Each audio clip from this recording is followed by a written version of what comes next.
शादी को हो गए अपनी 12 साल। प्रेगनेंसी के लिए आपने क्या क्या ट्रीटमेंट किया? तो उन्होंने आईवीएफ तो हमारा कर दिया, पर जो प्रॉब्लम थी वो देखी नहीं। ट्यूब में दिक्कत होने के बावजूद आईवीएफ कर दिया उन्होंने।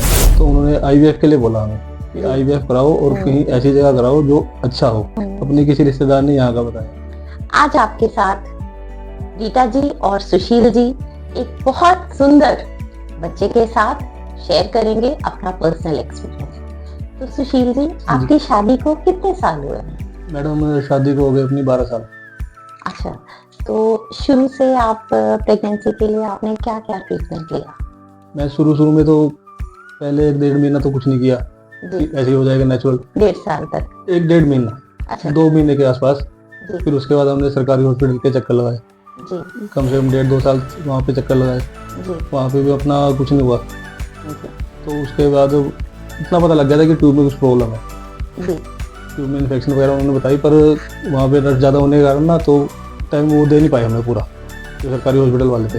सरकारी अस्पताल में ज्यादा इस चीज के लिए गौर नहीं हो पाया, टाइम नहीं दे पाए, जैसे भी टाइम नहीं दे पाए, रश ज्यादा रहता था। आप जाते थे? जाता था।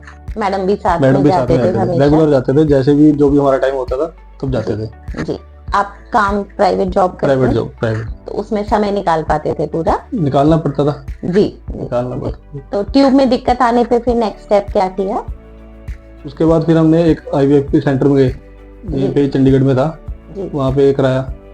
तो उन्होंने आईवीएफ तो हमारा कर दिया, पर जो प्रॉब्लम थी वो देखी नहीं।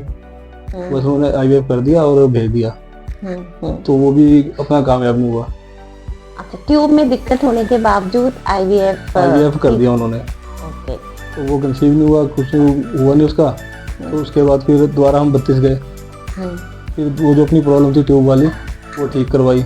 वो ठीक करवाने के बाद किस प्रकार से ठीक की? ऑपरेशन से। ऑपरेशन हुआ था। ट्यूब फिर उन्होंने निकाल दी, रिमूव करनी पड़ी। हाँ जी। वो ट्यूब की दिक्कत आपको एचएससी में मालूम चली थी? हाँ जी, वो एचएससी में मालूम चली। उसके बाद वो ट्यूब रिमूव कर दी उन्होंने। उसके बाद फिर वो वहाँ पे डॉक्टर थे, अच्छे डॉक्टर थे वो भी।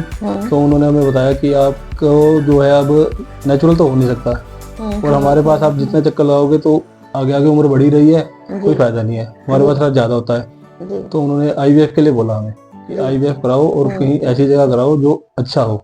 तो फिर हमने इधर उधर ट्राई किया, कहीं पता किया, अपने किसी रिश्तेदार ने यहाँ का बताया आपका। फिर 1 साल पहले आपके पास आए थे इधर, और अब ये आपके सामने है जो भी है।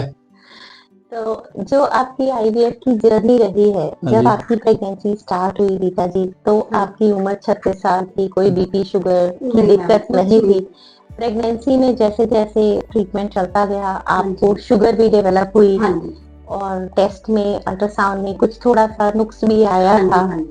तो आपने इसको प्रॉब्लम को कैसे फेस किया? घबराए नहीं उस प्रॉब्लम में, तो मतलब जिगरा रखा, जैसे टेस्ट होते गए, भगवान का पूरा जप किया। इंसुलिन के कुछ टीके भी शुरू हुए थे, तो डिलीवरी के बाद इंसुलिन का कैसे रहा? इंसुलिन के टीके बिल्कुल बंद हो गए। बिल्कुल ही बंद। मुझे अभी भी याद है जब हमने प्रेगनेंसी में इनको इंसुलिन स्टार्ट करी, तो रीता का एक ही सवाल था, मैडम मैं इंसुलिन पे ही रहूंगी अब। तो हमने यही डिस्कशन की कि आमतौर पे जब भी प्रेगनेंसी में इंसुलिन स्टार्ट होती है, डिलीवरी होते ही जैसे ही बच्चा पैदा होता है, इंसुलिन की रिक्वायरमेंट नामात्र हो जाती है और पेशेंट के इंसुलिन के टीके बंद हो जाते हैं। और ऐसा ही इनके साथ भी हुआ कि इंसुलिन की जरूरत खत्म हो गई। अब इनकी शुगर बिल्कुल नॉर्मल है and she is fit and fine. और हमारा ये जो बच्चा है, प्यारा सा बेटा ये गोद में लेकर जा रही है।